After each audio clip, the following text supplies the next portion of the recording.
Hello, this is my review for The Dark Knight Rises. What an amazing film. Before I get into this, if you want to catch up with my previous two reviews of the other parts of the trilogy, please check here and here.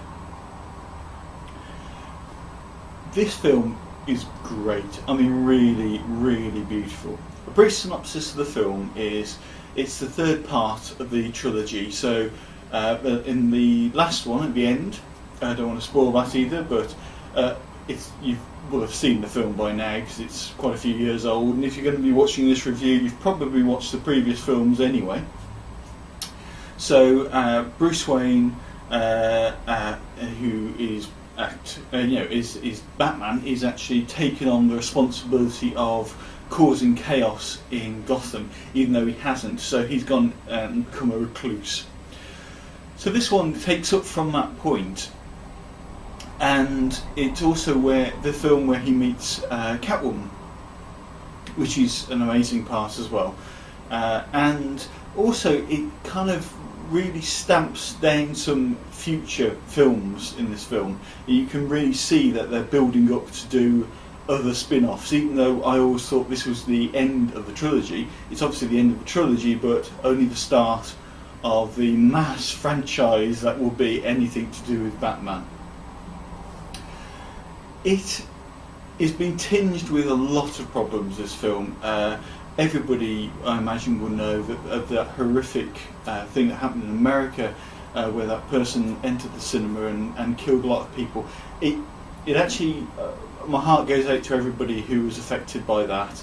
And to be honest, I think everybody is affected by that because it's such a weird changing of life situation. And even when I was sat in the cinema yesterday, I felt more twitchy than I've ever felt in a cinema screen watching a film. And part of it was because all I kept thinking was, I wonder if this was the point when this happened to them.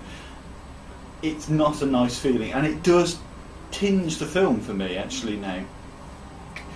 But saying that, it is actually a lovely film. I mean, really, really good. And it was amazing, the sound in it as well. And it was possibly the best sound actually I've heard in any of them. It has lots of kind of transformer noises and stuff like that, and it's really, really perfect in so many ways. So a bit of a rundown. Cinematography is absolutely lush, as it always is with any of these darker Batmans. It is impeccable. CGI is amazing. And the costume design and everything is stunning. I mean, really, really stunning. Acting throughout is impeccable by everybody, but it's a big film, so you kind of imagine it would be. It is huge, huge film, and everybody is a massive actor or actress in their own right, and it stands up on its own, even though it's obviously a lot of it's the green screen, and they still really knock it out. It is really good. Storyline, pretty good.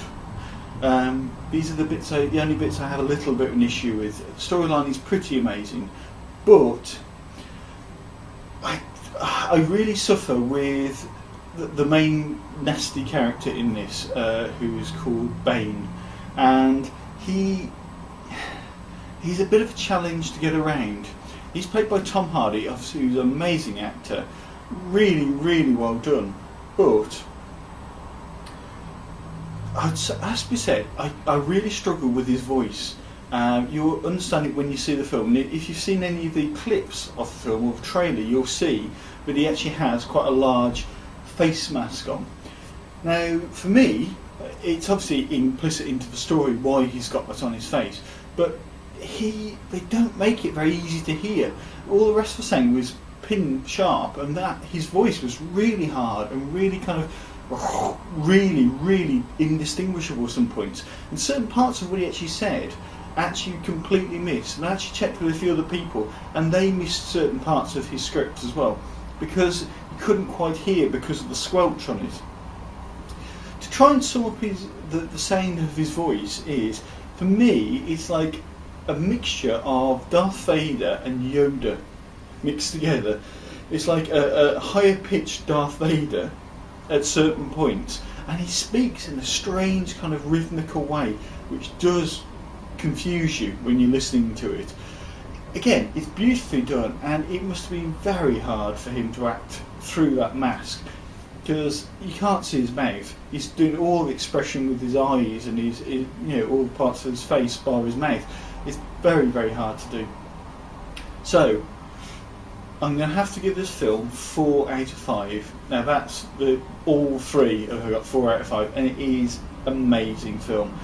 It will scare you in a good way, it will thrill you in a good way. It is brilliant. It really is worth the hype.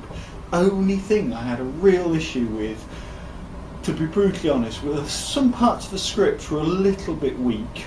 Not actually the actual what they say, but actually just the plot line was a little bit thin at points, which you will understand if you actually watch it. But that's really being very picky. And Bane's voice was quite hard to follow and a little bit comic at points. And you really think it could have made it so much more menacing with his voice. And at points his voice is very menacing, and at other points he sounds a bit like Fozzie Bear talking through Darth Vader's thing. Anyway, I hope you enjoyed this review, and please don't forget to subscribe or rate and comment below. Thank you.